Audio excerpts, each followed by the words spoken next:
मित्रों, मैं आपके सामने उपस्थित हूँ कावेरी चैप्टर 2 में जो पोम दी गई है, gifts of grace. Gifts of grace का मतलब होता है ईश्वर का उपहार, ईश्वर का उपहार। तो इस पोम की जो मैसेज है या उसके पहले जो सेंट्रल आइडिया है, सेंट्रल आइडिया यही कि सभी व्यवसाय को सम्मानित करना चाहिए और बहुत ही उसको रेस्पेक्ट की तरह समझना चाहिए। और मैसेज जो है इस पोम का ये कह रहा है कि छोटे बड़े समाज में हर प्रकार के छोटे बड़े जो काम होते हैं, जो प्रोफेशन है, जो बिजनेस है, उसको सम्मान देना और उन्हें ईश्वर का उपहार मानना, यही हमारा संदेश यहाँ पर है। इसको लिखा है एनोनिमस ने। एनोनिमस यानी पता नहीं किसने लिखा है, किसी व्यक्ति ने लिखा है, किसी पोएट ने लिखा है, परंतु वह कौन है ये पता नहीं है। ठीक है, तो इसको मैं प्रारंभ करता हूं आपके सामने। गिफ्ट्स ऑफ ऑनर ऑनरिंग और वेकेशंस। तो इस पोम में भारत के विभिन्न वोकेशंस की बात की गई है। यहाँ पे वोकेशंस का मतलब है पेशा। पेशा यानी अलग अलग व्यवसाय जो भारत में किए जाते हैं, अलग अलग क्राफ्ट्स पर्सन हैं, हर व्यवसाय पेशा है ना, और उससे जुड़े हुए लोगों के बारे में जानना यहाँ पे बताया गया है। आप जो भी करते हैं, जो भी काम करते हो, उसे अच्छे से करें और अपना जो भी काम करते हैं उसका खुद भी रेस्पेक्ट करें और दूसरे भी उसको रेस्पेक्ट करें। यहाँ पर दिए गए पिक्चर्स आप देख सकते हैं, पिक्चर में दिए गए हैं। तो वहाँ पे बैम्बू वर्क का बनाया जा रहा है, पॉटरी का दिखाया जा रहा है, weaving, painting, cooking, carpentry, selling और ए बोट सेलर को दिखाया जा रहा है, यानी बोटमैन को दिखाया जा रहा है। अब पहला जो इसमें स्टैंजा दिया गया है उसमें देखिए, मैंने सुना है। मैंने यानी कि किसने? एनोनिमस, यानी कवि ने सुना है कि भारत में अलग अलग पेशे हैं, अलग अलग व्यवसाय हैं। यहाँ कवि जो है केवल लिसनर है, वो क्या है, कल लिसन कर रहा है। और भारत सेलिब्रेट कर रहा है अलग अलग पेशे को भारत सेलिब्रेट कर रहा है। यहाँ सभी हैप्पी हैं, अपने अपने कार्यों में सब लगे हुए हैं और मस्त है। उसके बाद यहाँ पे जो बता रहा है वो क्राफ्ट्समैन के बारे में बताया जा रहा है। क्राफ्ट्समैन जैसे कि पॉटर हैं, कारपेंटर हैं, आर्टिसन हैं, वे सभी स्किल्ड होते हैं। उनमें कोई स्किल होती है तभी तो कोई चीज बना पाते हैं। वे अपने हाथों का उपयोग करके क्राफ्ट बनाते हैं, हाथों से की गई कलाकारी। उन्होंने जो क्राफ्ट बनाए हैं वे सब बहुत सुंदर है, बहुत प्यारे हैं, बहुत लवली है, बहुत नाइस है ना, बहुत ही सुंदर चीजें बनाई हैं। कपड़ों की बुनाई करना, पेंट करना, ये सब काम किसका है? क्राफ्ट्समैन का होता है। आर्टिसन एक स्किल्ड व्यक्ति होता है जो चीजों को हाथ से बनाता है। हर आर्टिसन के काम की अपनी अलग संगीत होता है, उसकी अपनी मेलोडी होती है, उसकी रिदम होती है। और वह जो कार्य करता है वो बाजार में, मार्केट में, घर घर में जाता है। आपके घर में भी पॉट होगा, आपके घर में भी तो बहुत सारे कपड़े होंगे, आपके घर में भी सारी चीजें होती जो मार्केट से ये क्राफ्ट्समैन बनाते हैं, और उनके बिना आपका जीवन चल नहीं सकता है ना। और यही इसकी संगीत है।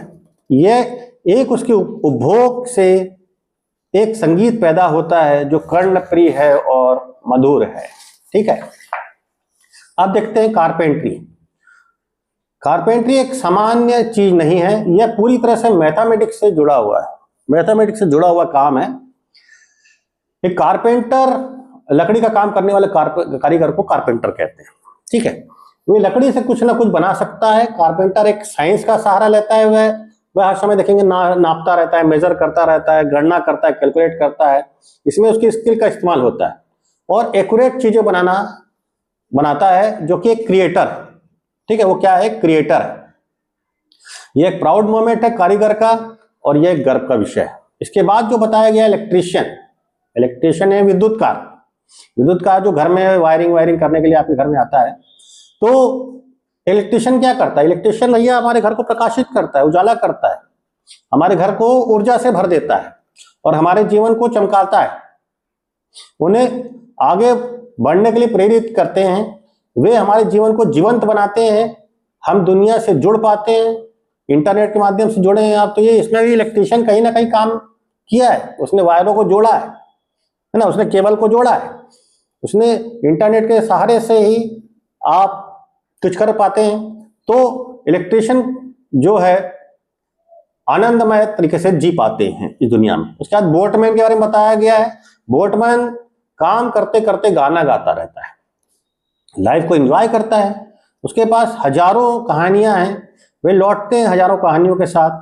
यह कहानी उसकी जिंदगी की कहानी वे बताते हैं और वो गाते गाते लौटते हैं। हर कारीगर, हर शिल्पकार, हर चित्रकार के पास अलग अलग कहानियां होती हैं। इसके बाद शू मेकर के बारे में बताते हैं, जो शू मेकर जूते बनाते हैं। ये हर तरह के फीट की कहानी को बताते हैं, वॉक करना, डांस करना, जंप करना और घर में रिटर्न करना। तो अगर शू मेकर नहीं होता तो आपके पाँव का क्या हाल होता, आप सोच सकते हैं।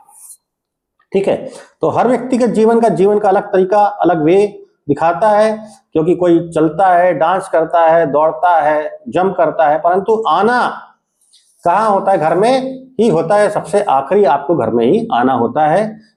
हर यात्रा का अंत घर पर ही होता है और घर से ही व्यक्ति मोक्ष की तरह जाता है। शू मेकर की कहानी जीवन को जोड़ती है, ना जीवन और मृत्यु दोनों को जोड़ती है।